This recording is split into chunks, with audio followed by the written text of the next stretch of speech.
Soyons honnêtes, la majorité des gens qui se lancent avec les produits digitaux le font sans stratégie et donc bien souvent ils finissent par se planter. Qu'on soit bien d'accord, les produits digitaux, ça reste selon moi un des meilleurs modèles pour construire un business qui permet à la fois un maximum de liberté, mais aussi un maximum d'épanouissement. Mais si tu veux que ton produit digital se vende comme des petits pains, il va falloir que tu ajoutes quelques ingrédients très spéciaux dans ta recette. Dans cette vidéo, je vais te révéler 7 éléments qui font toute la différence entre un produit qui cartonne et un produit qui prend la poussière dans un coin d'internet. Et tu verras, le cinquième élément, il est totalement sous-exploité alors que c'est la clé pour créer un produit digital que les gens ont vraiment envie d'acheter. Élément numéro un, le personal branding. Tu peux avoir le meilleur produit digital du monde, mais si personne ne sait qui tu es et ce que tu représentes, ça va être vraiment compliqué pour toi de faire des ventes. Aujourd'hui, les gens achètent plus juste un produit. Ce qu'ils achètent, c'est une vision et une énergie. Le personal branding ou la marque personnelle en français, c'est le fait de devenir le visage de ton business. Imaginons que tu sois en train de chercher une formation en ligne pour apprendre la calligraphie. Tu trouves deux comptes sur cette thématique sur Instagram. Un compte créé par Sarah qui partage son parcours, ses opinions sur les techniques de calligraphie, son expérience, comment elle s'est lancée, ce qu'elle a appris, etc. Et un autre sans visage qui poste du contenu vraiment lisse, sans âme et qui met uniquement en avant sa formation. Je pense que tu es d'accord pour dire que tu vas plutôt avoir envie de travailler avec Sarah. Parce qu'en fait, grâce à sa marque personnelle, elle a réussi à cultiver la clé numéro un pour faire des ventes, la confiance. En fait, elle t'aura donné envie d'acheter en intégrant ce qui la rend unique dans son contenu et dans sa communication. Et en fait, c'est ça la force du personal branding, c'est que tu vas aussi attirer des personnes qui sont sur la même vibe que toi et qui partagent les mêmes valeurs. Ce qui fait qu'au bout du compte, tu vas travailler plutôt avec des gens que t'aimes bien. J'ai trois conseils pour t'aider à développer ta marque personnelle. Déjà, commence par incarner ton sujet. Partage ton expérience, tes opinions, les leçons que tu as appris aussi par rapport à ton domaine et montre aussi comment tu incarnes ta thématique au quotidien. Par exemple, si tu parles de confiance en soi, partage comment toi tu fais au quotidien pour avoir confiance en toi, ce que tu fais toi quand tu as de la peine en fait à te motiver et justement à prendre confiance. Tous ces contenus en fait que ChatGPT ne va pas pouvoir faire simplement parce qu'il n'est pas toi. La deuxième chose que tu peux faire, c'est de créer un mouvement autour de ton business et autour de ta thématique. Fais en sorte que les gens aient envie de se rallier en fait à ta mission et de se rallier à ta vision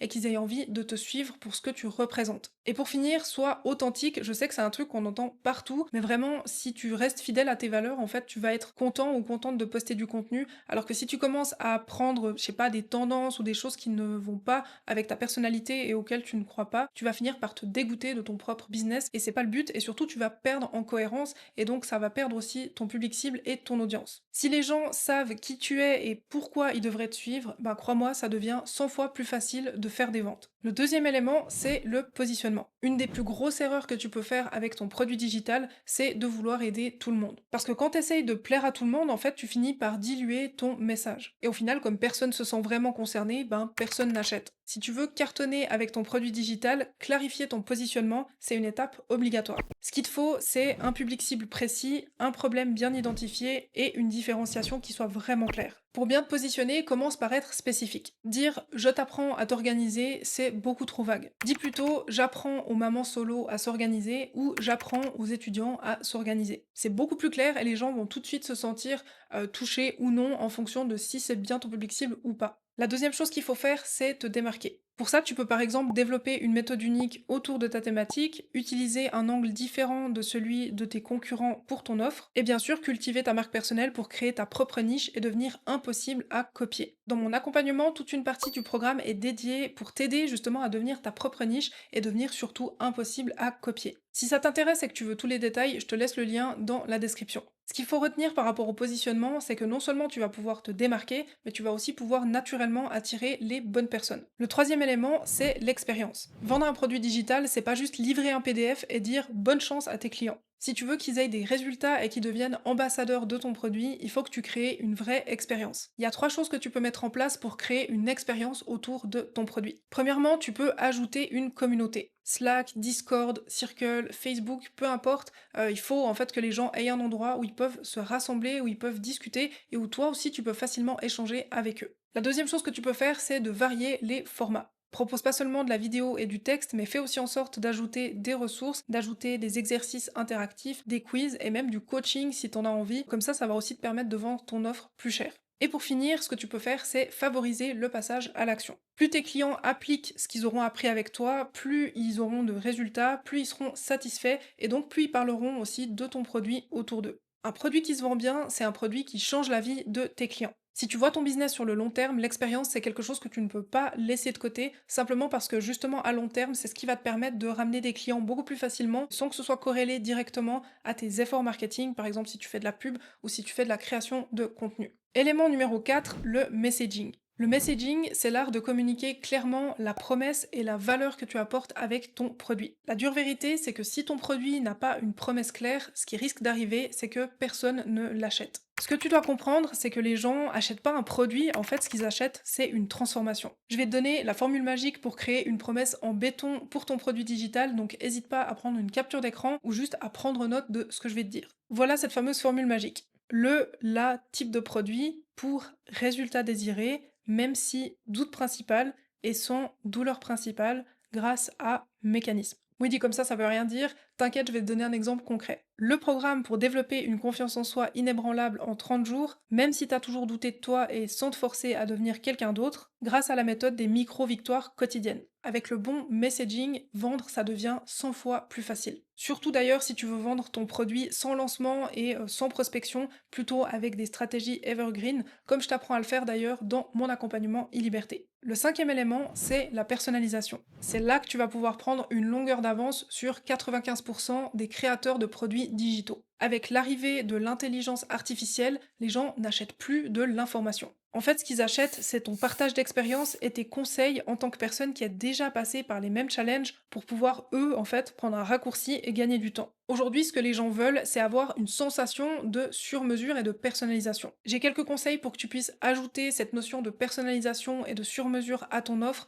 tout en continuant d'avoir quelque chose de relativement scalable avec ton activité. Première chose à faire, adapter ton parcours au niveau de la personne qui va travailler avec toi. Un débutant et une personne avancée vont pas avoir en fait le même niveau de compréhension et les mêmes besoins, et c'est important que tu puisses soit proposer plusieurs produits différents, soit proposer vraiment de la personnalisation au sein de ton produit digital, de ton accompagnement ou de ta formation en ligne. Ce que tu peux faire aussi, c'est utiliser des quiz et des tests. Ça va permettre à tes clients de s'orienter, mais aussi de valider leur progression. La troisième chose que tu peux faire, et je trouve qu'elle est super importante et qu'elle apporte énormément de valeur, c'est de donner du feedback. Si tu arrives à donner au moins une fois pendant le parcours de la personne du feedback ou juste des conseils ou quelque chose vraiment de personnalisé, ça va augmenter fois 8000 la valeur perçue de ton offre et ça va aussi te permettre de la vendre plus cher. Si tu fais un produit digital, c'est que tu as envie d'aider les gens à atteindre un objectif et souvent ce que tu vas leur donner en fait comme aspect de personnalisation, donc conseils, feedback, etc. C'est ça qui va vraiment déclencher des choses chez eux. Et par expérience, je sais que les gens sont toujours très contents quand tu arrives à faire des retours personnalisés ou des choses comme ça. Donc c'est super pour l'ego, ça fait plaisir. Et c'est comme ça aussi que tes clients auront encore de meilleurs résultats. Une bonne personnalisation, c'est plus d'engagement, plus de résultats, plus de satisfaction et plus de bouche à oreille. Et donc à la fin, c'est plus de clients et plus de chiffre d'affaires. On passe au sixième élément, la garantie. Et si ça marche pas pour moi? C'est la question que 90% de tes prospects se posent avant d'acheter. Et si tu veux maximiser tes ventes, tu dois absolument traiter cette objection dès le début. Il existe plusieurs types de garanties que tu peux ajouter à ton offre pour rassurer tes prospects. Je vais te donner les trois plus répandus dans l'univers des produits digitaux. La première, c'est la garantie satisfait ou remboursé. Exemple, tu peux tester gratuitement le premier chapitre ou le premier module, et si ça te plaît pas, je te rembourse à 100%. C'est une garantie que j'aime beaucoup parce qu'en fait, tu vas pouvoir stratégiquement construire ton produit de manière à ce que la personne, dès le début, elle se dise que c'est ultra qualitatif, qu'elle a une super expérience, et donc ça va limiter clairement les demandes de remboursement. La deuxième garantie, c'est la garantie de résultat. Par exemple, si tu n'as pas atteint X euros après Y jours, après 15 jours par exemple, je te rembourse intégralement. Personnellement, je suis pas fan de cette garantie parce qu'elle demande beaucoup de temps. Je trouve que c'est chronophage d'aller vraiment contrôler chaque personne si vraiment elle a appliqué ce que tu lui as dit et si elle a fait vraiment son boulot ou pas. Et enfin, la troisième garantie, c'est la garantie satisfait ou accompagné. Par exemple, si ça fonctionne pas tout de suite, la personne continue l'accompagnement sans frais supplémentaires. J'aime bien cette garantie parce qu'en fait, ça va engager les deux personnes. Ça va engager le client à vraiment bien suivre la méthode et bien appliquer ce qu'elle a appris. Et ça va aussi impliquer le formateur ou le coach ou juste l'entrepreneur de vraiment faire quelque chose de qualitatif et d'accompagner la personne pour qu'elle réussisse le plus tôt possible. Peu importe la garantie que tu vas choisir, fais bien attention d'être très très clair en fait dans tes conditions générales de vente parce que des arnaques, il n'y en a pas seulement du côté des formateurs ou des gens qui font des business en ligne, mais il y en a aussi clairement du côté des clients. On arrive à l'élément numéro 7, les quick wins. Un quick win, littéralement, ça veut dire une petite victoire. Et en fait, si tu veux, c'est justement une petite victoire qui intervient le plus tôt possible après l'achat de ton produit digital. Parce qu'on est d'accord, il n'y a rien de pire qu'un produit où la personne doit attendre des semaines avant de voir un premier résultat. C'est quelque chose en fait qui va mettre ton client dans un mauvais mood et c'est clairement quelque chose que tu as envie d'éviter. Ton job, c'est d'offrir la possibilité à tes clients d'expérimenter le plus tôt possible des bénéfices avec ton produit. Pour ça, tu peux par exemple offrir très rapidement une ressource